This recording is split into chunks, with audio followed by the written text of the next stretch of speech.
महागंधपुष्पाणि संपूजयामि। जय भाग्यवती भगवान की है आरती, पापियों को पाप से तारती। भाग्यवती भगवान पापियों को पाप से तारती। भाग्यवती भगवान भोला भंडारी आया मोहन तेरी गली में। भोला भंडारी आया मोहन तेरी गली में। बंसी वाले श्याम मेरे मुरली वाले श्याम, मेरे बंसी वाले श्याम मेरे मुरली वाले श्याम, मेरे बंसी वाले श्याम मेरे मुरली वाले श्याम, मेरे बंसी वाले श्याम मेरे मुरली वाले श्याम। ओ दीदार हो तो जानो, स्वीकार हो तो मानो। दीदार हो तो जानो, स्वीकार हो तो मानो। ओ दीदार हो तो जानो, स्वीकार हो तो मानो। दीदार हो तो जानो, स्वीकार हो तो मानो। विश्वास मुझको लाया, विश्वास मुझको लाया मोहन तेरी गली में। भोला भंडारी आया मोहन तेरी गली में।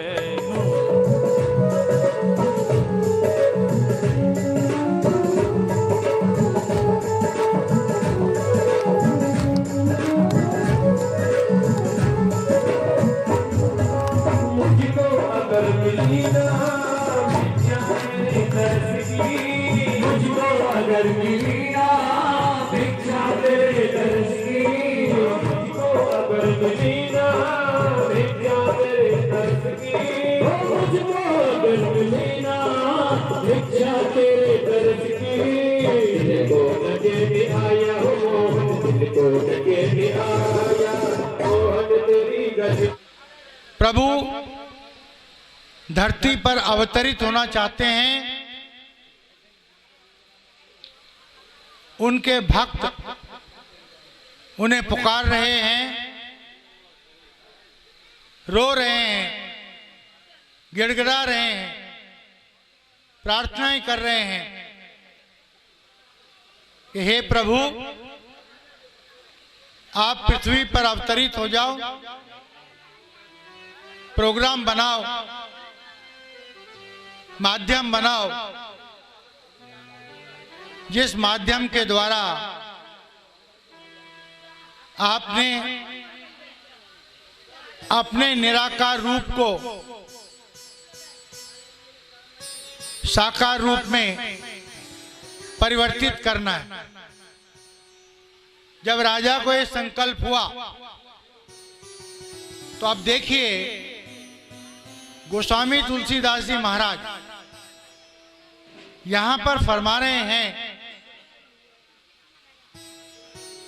कि 3 लोक 9 खंड में गुरु से बड़ा न कोई,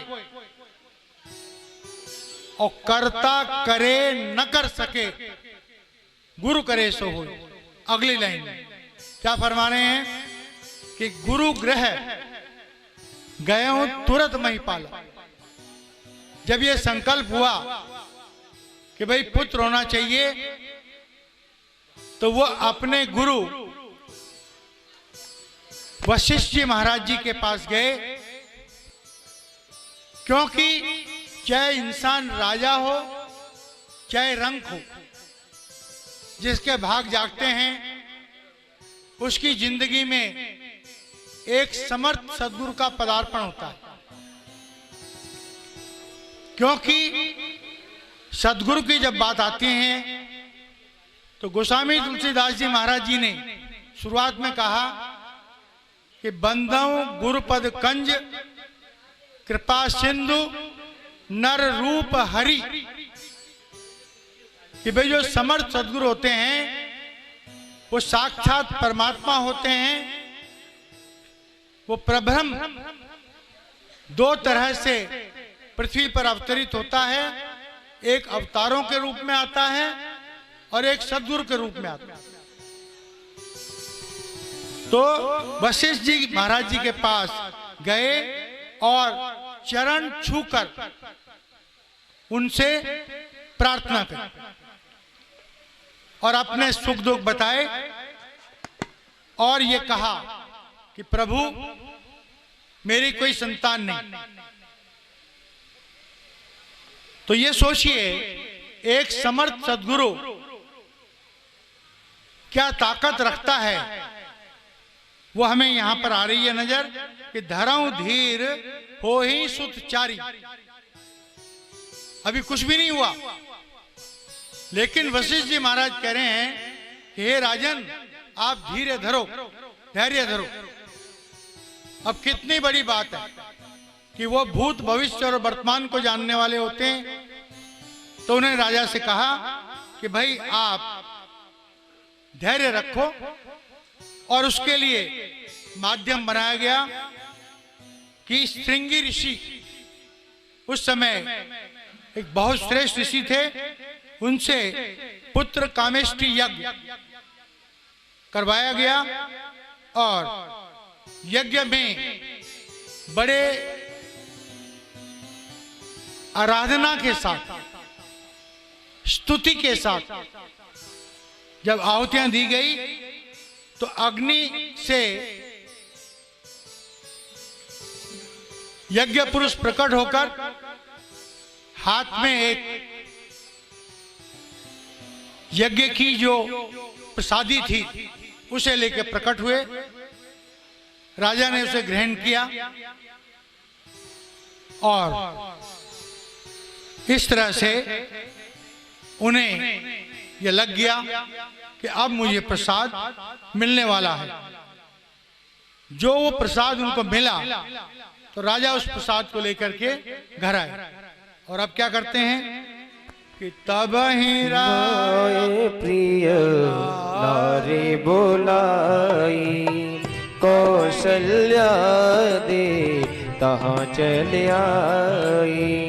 अर्ध भागी कौशल्या दीना, अर्ध भागी कौशल्या दीना। उभय भाग्या दे कर लीना, उभय भाग्या दे कर लीना। तब जो प्रसादी मिली थी यज्ञ से उसका आधा भाग तो कौशल्या जी को दे दिया, जो आधा भाग बचा उसके भी 2 भाग किए और 1 भाग कैकेयी जी को दे दिया। जो बाकी बचा आधा भाग उसके 2 भाग किए और कौशल्या और कैकेयी को दे दिया। उन दोनों ने प्यार से वो भाग सुमित्रा जी को दिया। और इस तरह से आगे चलकर इस प्रसादी के माध्यम से कौशल्या जी के राम हुए, कैकेयी के भरत हुए और सुमित्रा जी के लक्ष्मण और शत्रुघ्न हुए। अब प्रभु के अवतरित की जो तिथि बताई गई है कि नैमी तिथि मधुमास पुनीता, सुखल पक्ष अभिजित हरि प्रीता। नौमी तिथि मधुमास पुनी